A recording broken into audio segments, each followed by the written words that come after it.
Welcome back to SnowRunner, guys, and today we're going to be checking out something that is a little bit different from a lot of the vehicles that you guys have seen before. Now, this is a solid axle swapped Nissan XTerra. However, included in this mod is a true stock version as well if you prefer the IFS, but this one is definitely going to be the more off-road capable version of the two. Now, if you're interested in checking this mod out, be aware that it is a PC-only mod. I will be leaving a link in the description box down below to Frog's Patreon where you can get more information on this vehicle.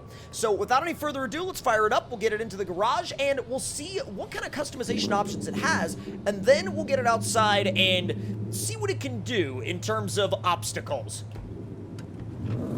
Now, oddly enough, I didn't realize that I already had it on, which means the idle is very, very quiet.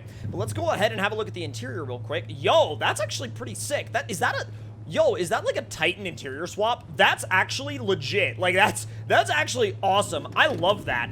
If you did that to an Xterra IRL, that would be so cool. Now, let's bring it into the garage real quick. I can already tell you that on the stock suspension setup, it's solid axle swapped, but this is the standard suspension that it comes with, and I can already tell you that from that little drive earlier, it already feels like it's going to have a ton of flex, even on that setup. So engine-wise, we're starting at a C+ power-to-weight rating on the stock engine, which is very low. Performance is going to bump us up to an S+. Tow package is going to be the ultra over-the-top variant, and then the upgraded is going to sit somewhere in the middle at an A. For this one, let's go with the tow package just to see what happens when we throw that much power at a vehicle like this. Highway gearbox. Suspension-wise, we have the 2-inch lift kit. We also have the low center of gravity flex kit. And since this one is already sitting pretty high, I'm going to go with the flex kit. Now, we're starting off with a 35-inch tire, but, well, wait a minute.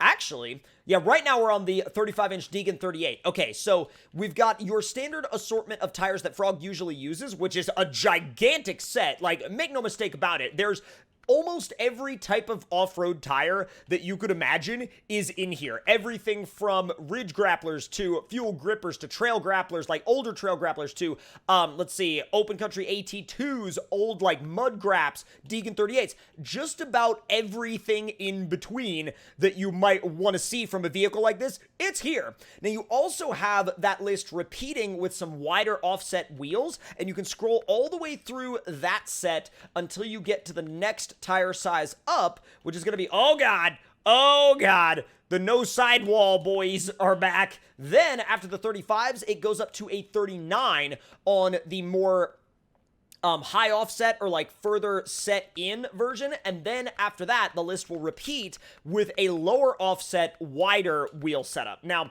by the time you get to the bottom of that list and you've gone through all of them, you will have gone through so many different options for this rig that it is absolutely ridiculous. Now, what are we going to run on this thing? I think I might run the stickies. I don't usually run them on stuff like this, but I think that they would be really interesting to have on a vehicle like this. Now, I'm going to take the hitch off because I don't want it to get caught on stuff. You can uninstall the steps if you would prefer.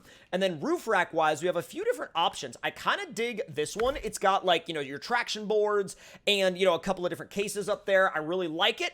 And then the brush guard, I don't know. I kind of dig it without the brush guard, to be honest. Now, trunk stuff and toolbox, let's do the trunk stuff for sure. Spare, where's the spare gonna go? Oh wait, is that already on there? No, there's another one. Oh, I don't know where that, like, because apparently that wasn't on there before. I'm not gonna worry about it. Nope. I am not gonna worry about it. Nope.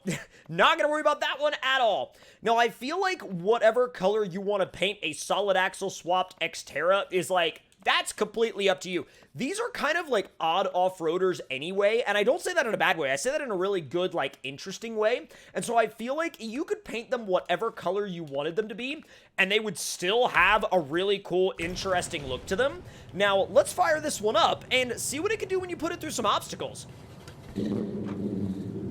Now, of course, you can tow scout trailers with this, but I kind of have a feeling that it's a little bit more designed to be on trails than it is designed to be towing trailers. Let's do a quick little flex test with it. I'm sure the flex is going to be absolutely nuts. Let's see. Up the ramp. Come on. Bro. So it's got a little bit. It's got a little bit more than a little bit, actually. It's got a lot of flex, and I don't think there's going to be anything on this map that it's going to have any trouble getting through. But just to see, let's go and find out.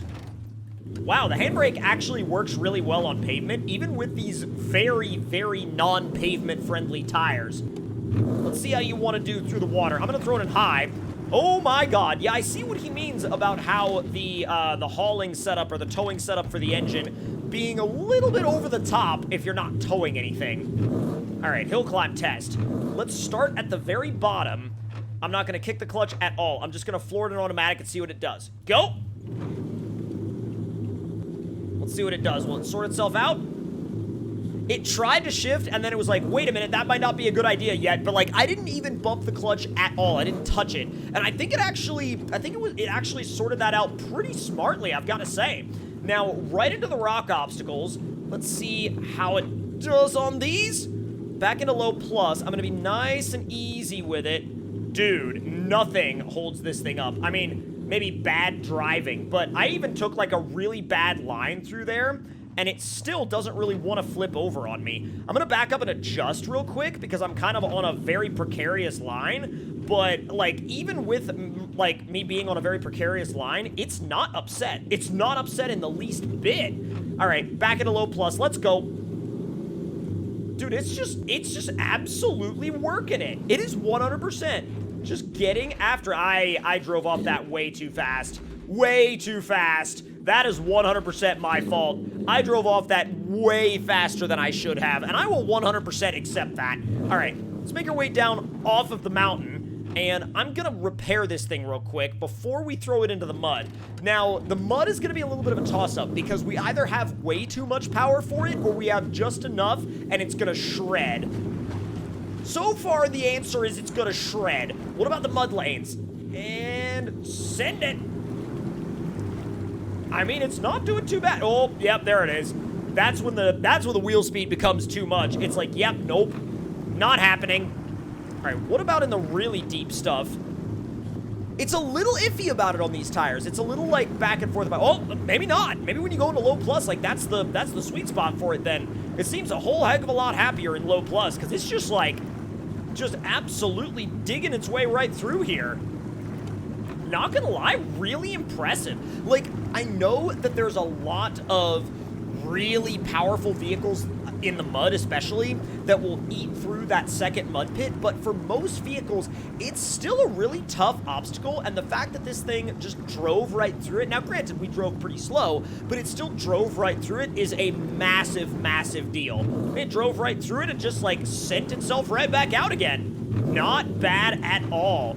And in stuff like that, I mean, the shallow mud, you could literally just leave it in high, and it is A-okay. It's all good. Now, let me pull around to the dips obstacle real quick. This one, I wonder if it'll get the front end caught in the ground if I do it, like, straight ahead. It got it caught a little bit, but, like, not enough to damage it, not enough to where it would be, like, a big issue. And I'm sure that, you know, like, yes, this is not the right line for this. It's not the realistic line to just go straight through. But it's always fun sometimes to see what the real limit of a vehicle like this is. And if you've got the approach angle to just go straight through the obstacle, why not, right? Like, if you've got the approach angle to get it done, just freaking do it. And it's also, the wheelbase is just right to where it does not high center. It doesn't even think about high centering. Not even in the least. Just leaving it in low plus and just kind of like modulating the throttle. Other than that, absolutely no issues with it whatsoever. Now, I do wonder what it would be like on this muddy back trail right here before we hit the bridge jump. Let me make sure it's fully repaired, and I'm sure I'll have to repair it again after this because I'm going to cause a lot of visual damage, but you know what? 3, 2, 1, let's go. Wow, so far it's not even thinking about getting stuck. It's not even thinking about spinning either. Like, it's literally just, like, nah, this is fine. Literally just a normal average afternoon for me. Wow! Oh, come on. Feather the throttle. I think I can get away with it. I think I can get away with it. I'm still feathering the throttle. I'm trying to not... Oh, man. I lifted a little bit early. I was trying to not let it dig. And in the process of trying to not let it dig, well... it stalled. And I was like, it's either gonna dig or it's gonna stall, and I'm gonna have to pick one or the other, and unfortunately, I picked stall.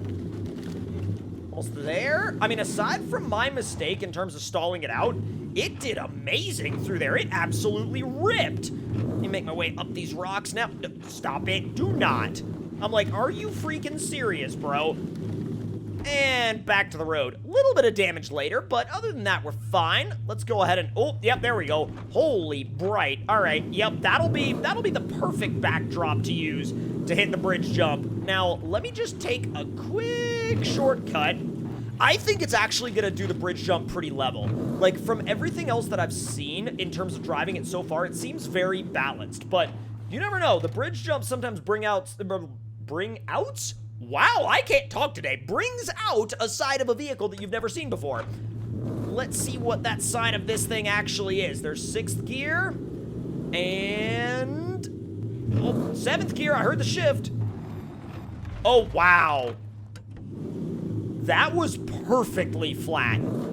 There was nothing about that that wasn't absolutely perfectly flat. That is, wow, that is some next level airtime. Not only is it next level airtime, but it's next level air control. I mean, it just literally stayed completely level in the air. And for that alone, you have to, like, I mean, wow. I've got to, like, really compliment the tuning on this thing solely for that. But if you guys enjoyed this video and, of course, enjoyed this rig, make sure to let me know your thoughts and opinions in the comments below. Hit the like button if you enjoyed, subscribe if you're new, and I will see y'all next time. Talk to you guys later. I hope you all enjoyed.